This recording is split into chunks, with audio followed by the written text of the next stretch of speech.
First things first, Miss Monroe rises from the dead. The henchman came, knocked down the door to my never, never world. I hope you die, die monster, die, die monster, die, die monster, die. First things first, we must find out which mirror evil is. I enter this door, look into the mirrors. I don't recognize this face. It's looking back at me. Die, die monster, die, die monster, die, die monster, die. There's a place where the mirrors don't lie. There's a place where the mirrors don't lie. There's a place where the mirrors don't lie. There's a place. Greetings and salutations, creature lovers. This is Mr. Venom welcoming you to episode 15 of No More Room in Hell presents Creature Comforts. Before I introduce the movie this week, let me go ahead and introduce my cohorts. As usual, coming to us from the Horror Countdown podcast, it's Mr. Don Anelli. How you doing, Don? Yeah, what's going on? Always great to be here. Excellent. And coming to us from the famous Cinema Attack podcast, it is Mr. Derek B. How the hell you doing, Derek? It's a going, it's a going. And thank you for mentioning Cinema Attack, because unfortunately it's no longer with us. No! Yeah, new work schedule. Can't. Oh, Yeah, I gotcha. That sucks. Well, it's whatever. rest in peace, Cinema Attack. Maybe It was one of the day. few shows I actually listened to. Yeah, maybe one day we'll come back. You never know. All right, then, folks. So with that, our movie this week. By the way, welcome to 2023. Of course, this is our first episode of the year.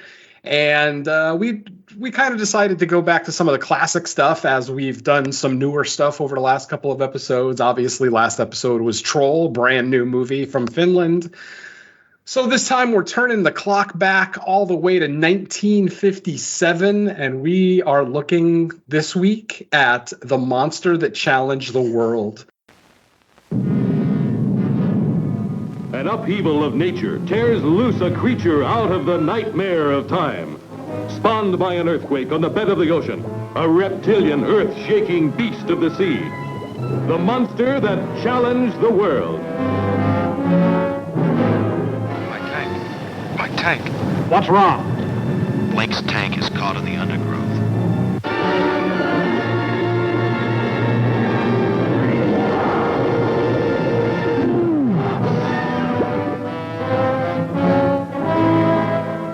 God!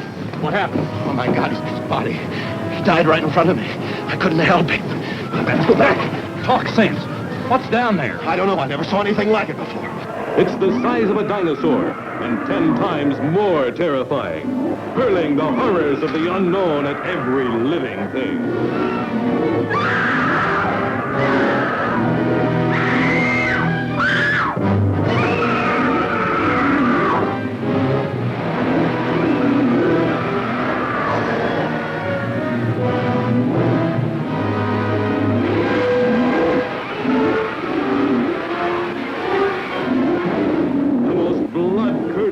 Monster of the age.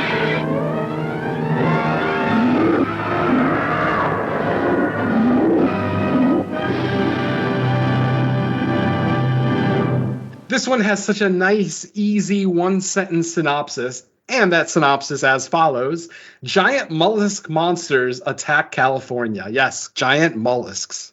Snails, I guess, would be the easy term. I don't know why they didn't just say snails, but they don't really say snails in the movie. They say mollusk multiple times. So, You don't yeah. even know they're really snails until later on when you actually see the shells. Exactly, yeah. For more than half the movie, they just look like slugs or Lobsters. I don't know, Giant sentient logs of shit. I don't know. I watched a few reviews for the film after I watched it, and Some of the reviews out there are pretty funny, just basically describing what this monster looks like before we see him in the shell. Yeah, it's like a centipede and a lobster fucked each other. That's what I thought when I saw the trailer. I thought it was going to be like a centipede, millipede type thing, but yeah. All right, so this one, as I said, is coming from 1957. It is directed by Arnold Lavin. It is written by David Duncan and Pat Fielder. Our stars for this one are Tim Holt as Commander Twill Terwilliger, and the very lovely Audrey Dalton as Gail McKenzie, and a cast of others. And then introducing Mimi Gibson, our child actor, because what is a monster movie without a kid fucking up the works, right? Yeah. All right. So with all of that said, let's go ahead and bring in Derek first. Derek, give me some general thoughts on the monster that challenged the world. Yeah, so this was actually a first time watch. I knew of this movie for the longest time. I never got around to watching it for some weird reason. I don't know why, because it was pretty readily available. I remember it was like part of like the MGM Midnight Movie series. It was on various like releases for that series, like even like a few 4-packs and 2-packs with just that movie on it too. But then Kino released it too on a Blu-ray that's just recently went out of print. And yeah, I actually picked that Blu-ray up during like one of their sales before it went out of print, and I actually got it was like the benefit of like when people choose movies, I get to actually watch my Blu-rays for once, and which is always a good thing. And yeah, it's pretty standard 1950s monster movie. It kind of goes through the formula and the basic, even like a lot of these movies back then that I found out right away, like, it kind of irritates me when they have, like, the open narration throughout these fucking movies. It's kind of annoying now that I look back.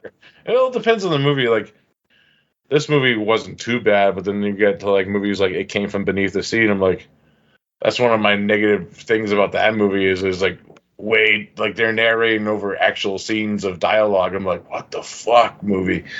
But, it's like, yeah, it follows that format, big tough macho Navy, usually Army guy, but today it's a Navy guy, goes in and saves the day with the damsel in distress, who's kind of hesitantly strong character, but as the movie progresses, they become more needed on the big muscular Army guy to save the day. You know what I mean? It follows the beats of a typical 1950s movie. It kind of hurts it for me a little bit because it does follow those beats beat for beat. Like, I even said this when I reviewed we spoke of Cinema Attack earlier. We did a killer giant insect show where we did the Deadly Mantis, which I had a blast watching that movie, but I had kind of the same like feelings on it. It was like beat for beat, so I called that happen in like 20 minutes before it happened. You know what I mean? So it kind of hurts the movie for me when I get to guess those, but I think the monster looks kind of cool. Like when it's like fucking that last scene of it, just fucking crawling at our little girl character. That was pretty fucking. And he's like Jason Voorhees. He breaks through doors and shit.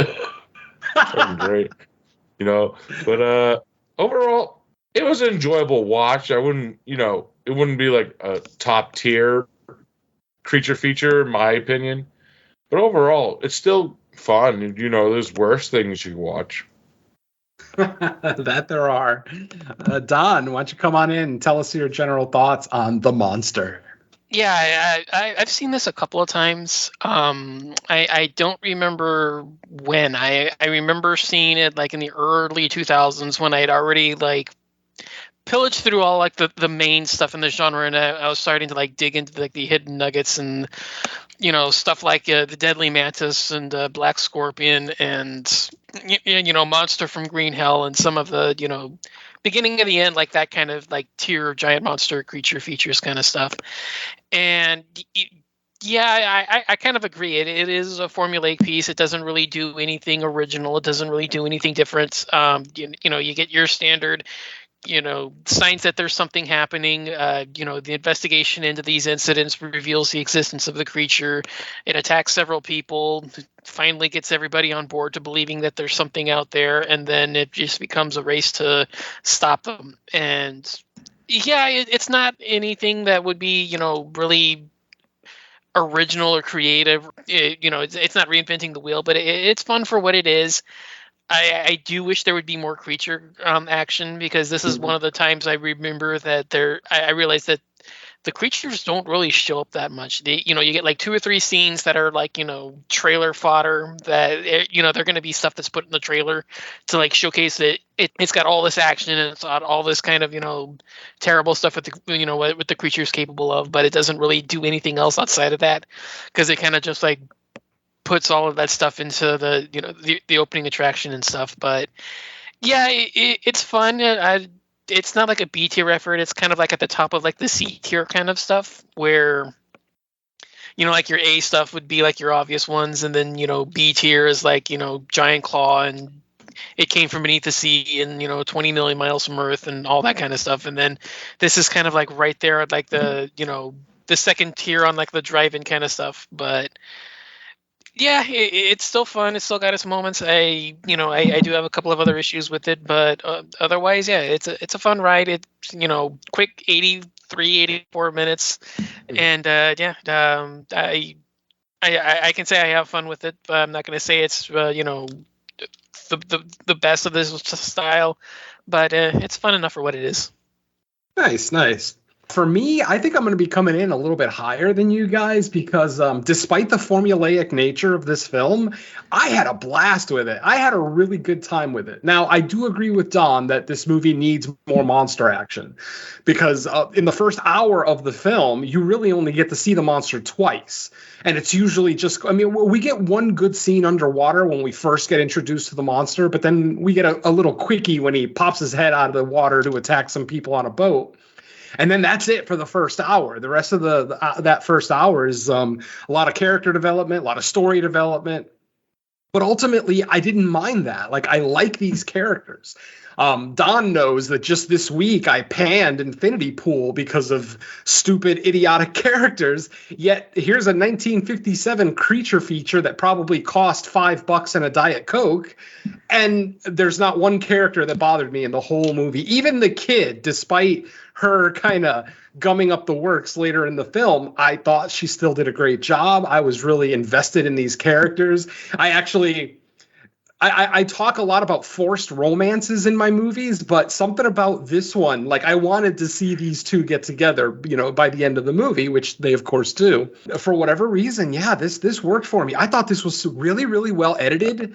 I got to see this on Blu-ray, so I actually got to see a nice 720p cut of it, and it looks really nice. I mean, I was impressed with how nice it looks. For a movie that I've never even heard of until late last year. Like, unlike Derek, I had never even heard of this movie. So, count me as the second co-host to be watching this for the first time. This was a first-time watch for me. The only reason I decided to pick this movie was because I saw it on a top 10 list of underappreciated creature features, I want to say sometime in either October or November of last year. And it was the only movie on the top 10 that I didn't recognize. I had never heard the title. And I decided, why not? Let's give it a shot. Because in the countdown video, in the YouTube video, they actually show a couple of clips of the creature, and I thought they looked great. Well, after watching the entire movie, my opinion hasn't changed. I think these creatures look fucking great. Admittedly, they have a problem moving around on land. They're not very fast. They are sea creatures, ultimately. Yeah. So sometimes it's a little laughable. I mean, at one point, towards the end of the movie, our female lead and her daughter literally just walk in front of the creature. Just, there's literally a path on their left to go away from it, but they just nonchalantly go in front of it because the thing is so slow. Ultimately, it only has, the element of surprise working at its benefit, though I don't know how a creature that big could sneak up on someone, even though it did in this movie. Granted, it was an older gentleman, so I guess I'll just chalk it up to maybe his hearing wasn't great, even though he heard water splashing from inside that water station. But again, suspension of disbelief. So I thought the dead bodies looked great. Yeah, those were pretty great. I'll admit. What little you see of them. What little you see granted, of them, we don't see a lot. Yeah, but I do agree. I do like the gag where it pops up and you see I think it's the skydiver. Yeah, the naval. It's the skydiver. Yeah, he pops up because he's still got the helmet on. That's right. Yeah, Exactly. where you see like the bulging head and he's got like that look of terror on his face. Yeah, it looks really good. Bulging eyes. I was impressed. I was legit impressed for the. My favorite part is when it just turns into like 20 minutes in the movie. It just turns into Party Beach movie. for like 5 minutes exactly. I'm surprised Mystery Science Theater never picked this one up though. It is a Universal Artists movie, so that's probably why it probably wasn't royalty free, which was the kind of stuff that they did earlier on. But yeah, I think they could have had a good time with this movie. But yeah, like I said, effects, creature design, the execution of the creature, like I said, despite some of the land scenes just looking like a prop, it still kind of works for me, especially, as you're watching it, it's a film from 1957. So, you tend to cut a little bit of slack. But yeah, I actually had a really good time with this movie. All the gripes that have been talked about so far, the formulaic nature of it, the pacing, maybe for the first 2 acts not being where it needs to be, things like that. I agree with all of that. But for whatever reason, I had a pretty good time with this one. I thought this was pretty decent. I thought it was kind of a cool, setup for the story. Basically, the movie takes place at the Salton Sea, which is a landlocked saltwater body out here in California. It actually does legitimately exist. I looked up some information on it. It's a pretty small, it's basically a lake. It's like 35 miles long by 14 miles across. It's not really a big thing, but the fact that there is a body of water in the middle of the ocean, literally it's surrounded by Southern California ocean, and then you just get this oasis in the middle. It's kind of interesting. And those, of course, came from, in the movie, they talk about Indian wells and how, some of the water just kind of concentrated there. Also underground earthquakes and cracks in the Earth's crust, things like that. So it's just really cool to see. So yeah, if you're listening to us from Southern California, go check it out. There's not a whole lot to do, but it's just so cool to see a lake in the middle of the desert. Anyway, like I said, there's an earthquake and something is loosened from the earth. You don't really know what, but obviously, like Derek said, we see a naval kind of paratrooper going on exercises, and he parachutes into the Salton Sea. It's supposed to be fairly routine. He falls into the water, and then a boat, a dinghy or something goes out and picks him up. Unfortunately, this time when the boat went out to pick up the parachuter, they can't find the body. He's nowhere to be seen. They do end up seeing his parachute without him attached to it in the water. And then that's when one of the guys on the boat decides to jump in the water, which I thought was pretty damn brave. But at the same time, these are naval guys and they don't know there's monsters in the water. So yeah, he basically jumps in, and somehow the body of the paratrooper comes floating up to the top. And like I said, I think this looks great, especially because you're not expecting something this gnarly looking. No, it's not. That's not yet. That's when that's later in the film. What happens is he dives under and then doesn't come up, and then the other guy on the boat is shadow attacked, and then it's the failing of those guys to report back in that sends them out, where we discovered later. Yep. You are right. Yeah. But yeah, so we get our first silhouette of the monster in this scene, where we actually see what looks like a centipede, or like the head of a centipede kind of shadowing over a guy, silhouetting over him. So, we get our first idea of the general shape of this thing. Later on, there's more obviously there's more interactions with the monster, not as much as we'd like to see. Later on, after they find the body of the missing paratrooper, they do send some people out there to kind of see what's going on. That's when this group, including our commander and Dr. Rogers, our scientist of the film, also end up getting attacked while they're in a small boat. And this is where, we get to see a nice shot of the creature. Eventually, they do go down under the water, and they find that they're basically living in like a cave system, like a reservoir system that connects all the bodies of water, all the Indian wells that I was talking about. It connects them underground. So obviously these things, and as of right now in the film, as a viewer, you kind of think that there's just one of these things. But then as the movie goes along, we do get an egg. Our divers are able to go down to the bottom of the water and get an egg. What'd you guys think of this egg? I thought it looked like a big old balloon. Yeah. Yeah. I mean, that's probably what they could. They probably could have used that for the sequence just to like put it on screen. Exactly. Yeah. So, like I said, in their infinite wisdom, they take the egg and they know it's an egg too. It's not even like they're not sure. Like instantly, they realize that it looks like some kind of membraned egg. They take it back to the lab. They realize that if they keep it at a low enough temperature, just above freezing, I think they mentioned 38 degrees Fahrenheit in the movie, that it'll prevent the egg from hatching. So the egg is just basically dormant in this lab. But obviously, more people end up getting attacked. We get the beach blanket bingo. Beach blanket bingo scene where we get once again another beautiful young girl going out with her boyfriend Morty. Fucking Morty. Anyway, they end up going out to the beach, having a little lover's swim, blah blah blah, and they eventually, first the boyfriend disappears. What's that? There are humanoids from the deep. Absolutely. Yes, rape fish. Definitely. Very much so. Rape snails. Rape snails. So, yeah. Our couple's swimming. The guy's the first one to disappear. She can't find him. If this was I was thinking if this movie was shot in the 80s, they would have done the jump scare where he comes out of the water to prank her, but no. Or it'd be like Galaxy of Terror. Oh, that's true, too. Rape worm.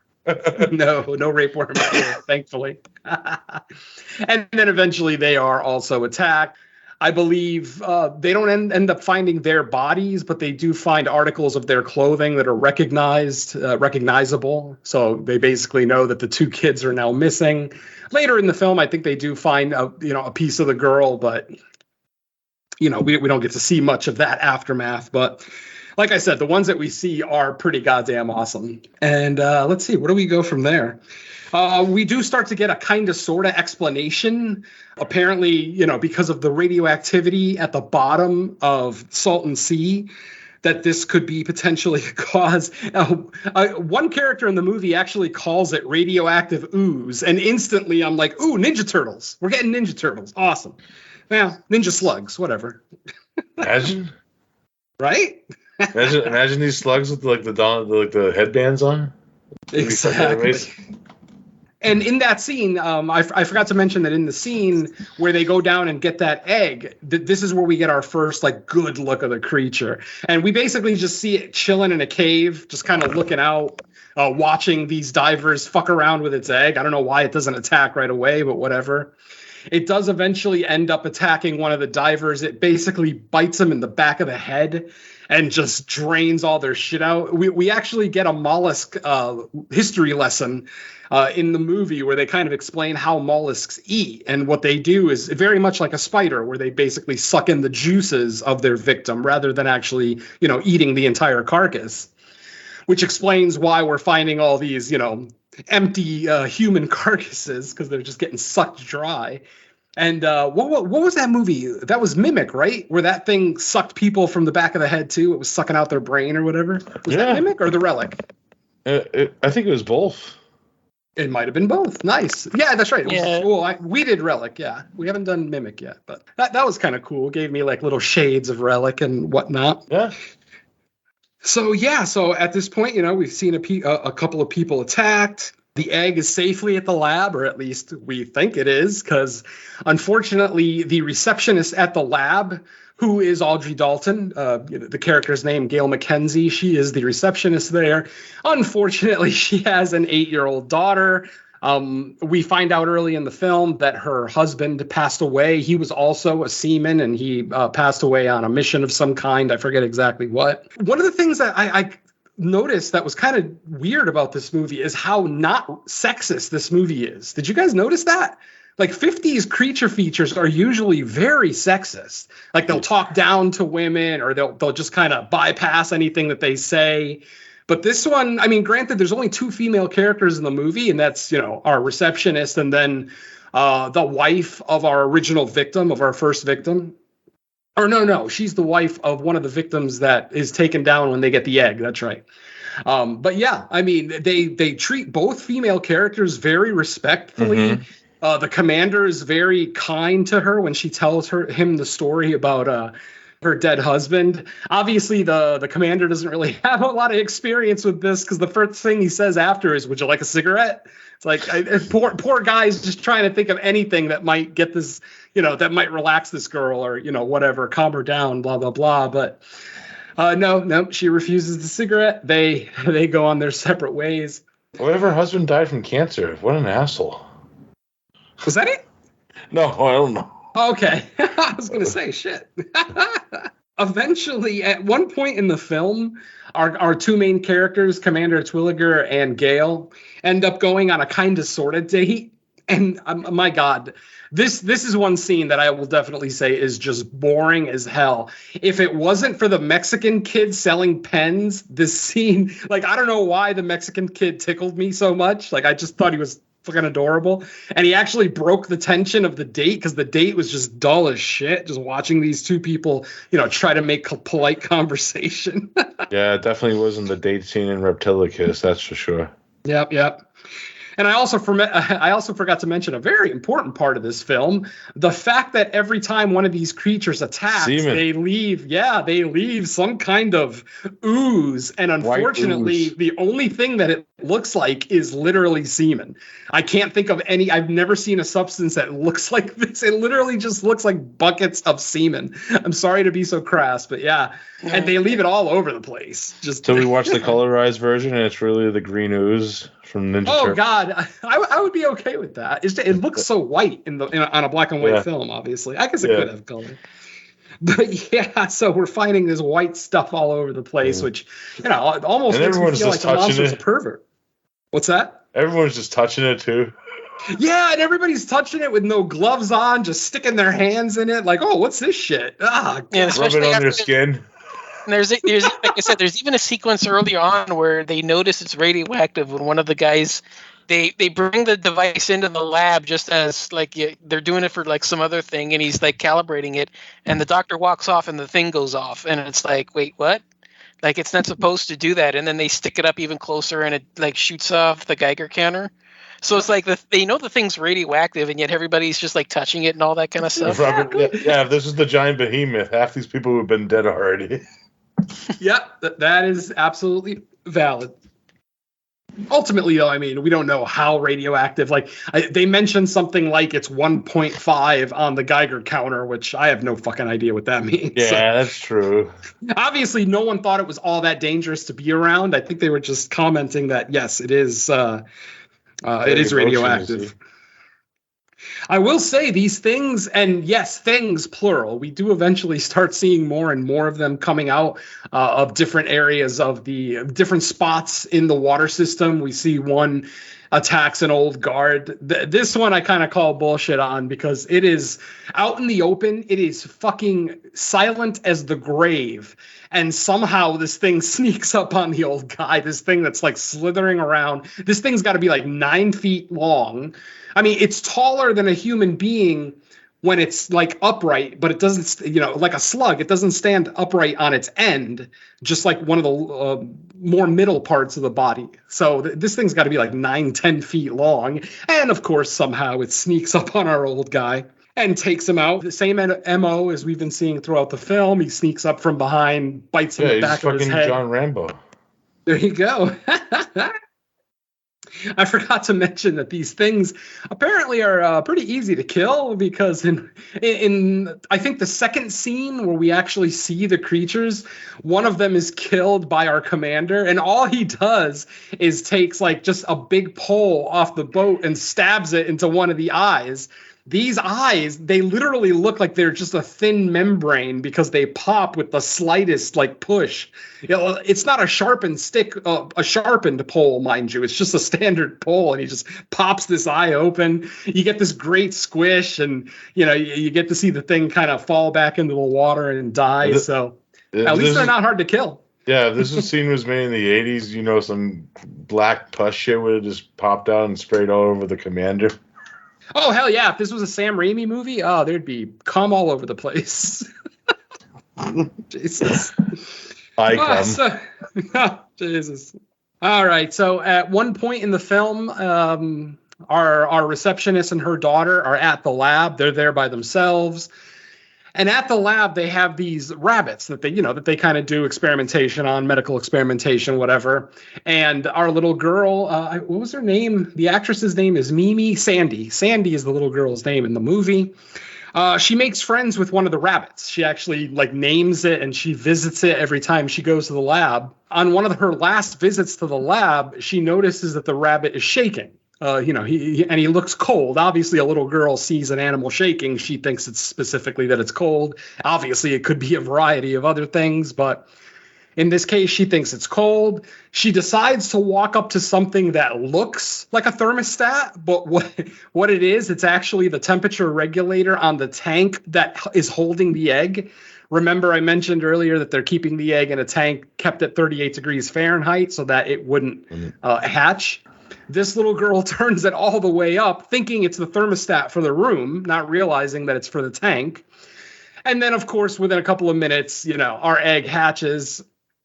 Our egg actually ends up hatching just as our naval team gets to a spot in the Salton Sea where they think the nest is, where they think the majority, if not all, of the eggs are located. We get kind of a lackluster scene. This scene wasn't all that exciting because basically all we see is the two naval divers go down to the bottom of the sea. They see the creatures. Apparently they're sleeping. This is one of the first times that we actually see them with their shells on. So they're actually legit snails chilling out inside of their shells. So like I said, the naval guys are putting their charges all over the place. They're explosive charges. One of the charges, the pin doesn't want to come out right away, so it kind of delays their escape. Because of that delay, one of the creatures does end up waking up, coming out of its shell, and you think that he's going to go to attack the diver, but no. We get the most boring ending possible. The divers leave the water, they go back up. After about 10-20 seconds of them being up above the water surface, we hear a big kaboom. All the creatures die. And Dr. Rogers basically says, okay, we'll wait about a half hour to an hour. We'll let the sediment, kind of settle back down. And then we'll go back down and make sure that they're all gone. We don't actually get that scene. So I guess we're just to assume that they are all gone. What we do get as our finale is our commander and Dr. Rogers going back to the lab. And while they're in transit, our egg that's at the lab does indeed hatch. And we see Sandy go back to where the rabbits are, and all the rabbit cages are torn open. There's sea snail cum all over the place. I don't even know what to call it anymore. She doesn't notice anything other than that. I'm kind of surprised that she didn't even react to that, because literally she walks up to the area with all the cages. All the cages are torn open. They got radioactive ooze, dripping off of them, but she doesn't scream. She doesn't say, Grace, where are you? That's the rabbit that she named.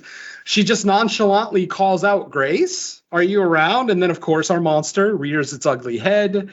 And this is a pretty good finale, actually. We, despite, and I've said this a couple times already, and I'll say it again, despite the fact that these slugs, snails, whatever you want to call them, don't really move well on land, it can still create a pretty compelling final scene. Basically, the last living creature, to our knowledge, is attacking Gail and her daughter, gets them trapped in a closet. The creature is literally doing a Jason Voorhees and just chopping the goddamn door down with its fangs, I guess. Here's Sluggy. Eventually, just as Sluggy gets the door open, or, gets the top half of the door crashed off, in comes our commander to save the day. He starts just grabbing random, flasks and vials off of the lab desk, hoping that one of them might actually affect the slug. So he's just throwing random bottles at it. Nothing seems to have any effect until he gets a chemical fire extinguisher. When he pulls out the chemical fire extinguisher, it doesn't seem like it's hurting, the creature, but it does get its attention, and it gets his attention long enough so that Gale and Sandy can get out of the closet, walk right in front of the creature to get behind the commander, who's still basically spraying it with the chemical fire extinguisher. The monster is just kind of sitting there, roaring, writhing, whatever you want to call it, just basically just trying to keep the extinguisher stuff out of his face, out of his eyes. Eventually the fire extinguisher ends, like it expires, it's empty, there's nothing left in it. The monster starts to make a move towards the commander, and then you guys might want to correct me on this. I think that was Freon. That was a Freon tube, like a refrigeration that he pulled out, because remember they were saying that cold temperatures affect these things, because that's what I thought as well, because he never really says what it is. But yeah, he rips it out of the thing, and it's like he looks at it and there's like a light bulb moment, and then he just like yanks it out and points it at it, because he notices that the fire extinguisher that he's using is about to go out. So he's looking around and then he sees that tube, and then there's like a light bulb moment, and then he just it goes for it and yanks it. So yeah, I that's what I was thinking as well, because they never really say what it is. I mean, it has a kind of similar reaction, because it's like instantaneous. You see like all the stuff, like the spray of it form on the creature's body where it hit it. So I think that's what it is. There you go. You know what would have been great? Mm-hmm. If there was like a can of salt on one of the tables, and he's like, snail, snail. I actually said that twice while I'm watching the movie. I'm like, really? Is like just a big old barrel of salt not a good enough idea? Because what creature feature was that from like the same time period where it was salt? They ended up getting like big barrels of salt and killing whatever. Damn, it's been a long time since I've seen it, but yeah. So basically, so instead of salt here, we got Freon, or I'm assuming Freon. Let's just say, for sake of argument, it's Freon, some kind of refrigerant. Sprays it at the monster. Now the monster is actually writhing in pain and yelling. On top of the salt, the whole time I'm thinking, does no one have a weapon? Like, this guy is he's a lieutenant commander in the Navy, but he doesn't have a sidearm, which kind of freaks me out. But eventually he is able to thwart the monster long enough that some naval, troops come in, and with their rifles, they are then able to shoot the monster, and that's pretty much the end of our movie. Our monster keels over. We get one sweet little scene with the commander carrying Sandy, the little girl, out of the lab, and he's having a little bit of a conversation with Gale. So I'm pretty sure it's safe to say the commander's getting some tonight. He saved Gale and her daughter. So yeah, he's getting lucky. You're my daddy now. Another thing that I found funny is that the commander, he wasn't exactly a young man. Like, he was like 40s. Yeah, he's like an old, like middle-aged, like man. But throughout the movie, they were calling him young. Like, they were like, "Oh, what a handsome young man," somebody said. And I'm like, hey. It's the Mandela effect. They were casting older guys to play young guys all the time. Because the whole time that they're on their first little dinner date where they're just kind of hanging out, I'm like, you look like father and daughter. You do not look like a couple. I don't understand why everybody's and people like coworkers of Gale have actually been like, giving her the elbow and nudging her, saying, "Hey, that guy's kind of cute, and you're single, blah blah blah." So yeah, it could have just been the script, and this was like the best actor that they found that would be willing. Oh yeah. I mean, I wouldn't be surprised to find out if that was the case, where he was like it was written for like a younger guy, because Gale herself barely looks like she's like late 20s. Exactly. I mean, like back then, it's kind of hard to tell just because of like age, the makeup, and I mean it's black and white, but I mean she doesn't look any more like late 20s, and yet she's got like a 6 or 7 year old daughter. So. Yeah, I mean, I just looked it up. The actor who plays Commander Terwilliger, Tim Holt, he was 48 when this movie was shot. Damn. That's pretty old. I mean, for being like a love interest for a movie, I was kind of surprised. And he looks every day of 48 actually in this movie. So Clint Eastwood took that fucking to heart, and he's like, "I'm gonna do that in all my movies now." Well, Clint Eastwood's like 105 in all his movies. So yeah, he's banging like 20-year-olds, and it's great. it's the Tom Atkins effect. Old doughy guys can fuck anybody in a movie. Oh yeah. So yeah, like I said, folks, that's our film for the month. Like I said, I had a really good time with it. It's definitely something I can see myself both purchasing and watching again. It is ultimately, Don and Derek are correct. It is very formulaic. We've seen it before. If you've seen a multitude of 50s, 60s creature features, then you've seen stuff like this. I'll probably hold this a little bit in higher regard. Like, it's not quite like Don was saying that he kind of looks at it as a C tier. I kind of look at it as B because looking at stuff like Them as A tier. Like I said, I had no issues with this movie. The effects all worked. The characters all worked. The pacing, yes, okay. The pacing is a little slow and maybe a little bit heavy on character development in the first half of the film. But ultimately, I thought this was a nice little film. I thought this was a cool little film. It entertained me for the entirety of the run. I didn't get bored. I wasn't looking at my phone. So ultimately, I had a good time with this one. Guys, closing thoughts? Yeah, I'd watch it again. I didn't say like it was terrible, like I said, but it was pretty. I would probably put it like bottom of B tier, if that makes sense. Like absolutely, like B minus. That's probably where I was thinking. Yep. Yeah, C tier is usually where I start going like a tail sting. Yeah, that's like the Creeping Terror and. Creeping Terror is like fucking Creeping Terrors. Talk about pacing. Wow. And the killer shrews that were actually just dogs in costumes. Interesting. Yeah. Yeah, so yeah, I definitely hold this movie above most of those. It's definitely not like Them by any stretch of the imagination. I mean, Them for 1954 is a fucking masterpiece. So yeah, I definitely don't put this movie up in that regard. I mean, it's sitting at a 6 on IMDb. That's pretty damn good for a creature feature. So yeah, some people like it. So yeah, Don, any closing thoughts on this one?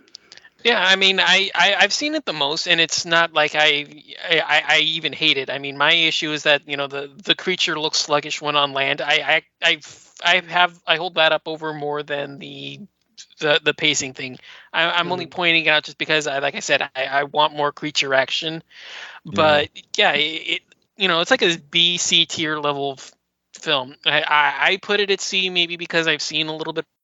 So, I mean, I don't know how deeply into this you guys have gone, but I say it's like a B, C tier level film. I mean, I have it at the top of C. You guys want to put it at the bottom of B. Is that really splitting much difference? Exactly. Yeah. C plus, B minus, it's all the same. Yeah, exactly. So, yeah, it's a fun time. I mean, it's 84 minutes. You're not going to really regret it that much. Do you want the monster on screen more? Yeah, you do. Does it look like crap when it does? Yeah, it does. But, it's still fun for this kind of genre. It still doesn't have too many issues. There's like no real extreme lapses of logic. There's no real, hokey romances. Everything comes out in the end. I mean, your tolerance for this kind of cliche thing is probably going to vary. I mean, it's there. You can use that as much of a detriment as you want. Is it the best out there? No, but it's fun for what it is, and I think that's the best thing that I can say about it is it's fun for what it is. It's not the best, but it is what it is. You know what, John? I'm changing my grade. I'm going to make it an E tier. E? Is that a thing? I'm making it a thing now. Stop skipping the letter E. Oh, shit. All right, folks. Well, that's episode 15, actually. Oh, I'm a little bit behind. Yeah, that's episode. Lose track. Exactly. That is episode 15 of No More Room in Hell presents Creature Comforts. Once again, I am Mr. Venom on behalf of Derek B. and Don Anelli. Thank you so much for joining us. We genuinely appreciate it. And we'll see you next month with our friend Brandon from The Anatomy of Fear. So we're looking forward to that one. So say goodbye, folks. Bye. Later. Watch out for that semen. It might be radioactive. Yeah, don't slip on that shit. It probably smells like ass. Yeah, it's the monster that came in on the world.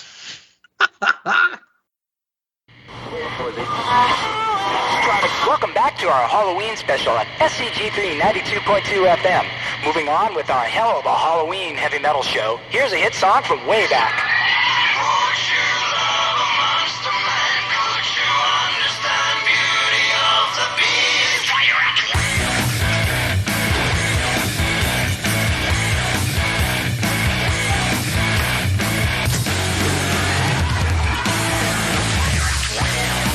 Yeah, I would kill. Yeah, I would freeze all hell over just to get out chill. Yeah, I would slay. Yeah, I would maim. Yeah, I would vanish in the air and reappear again. In disgrace, yeah, I would be sincere. Yeah, I would lie. Yeah, I would lie. Yeah, I would be there waking up the dead to gain a thrill. I say yeah. I say yeah. Won't you love a monster man? Could you understand the beauty of the beast? I wanna do it all for you. Won't you do it all for me? Take time, you'll be fine. Yeah, there is nothing wrong with this. You ain't committed.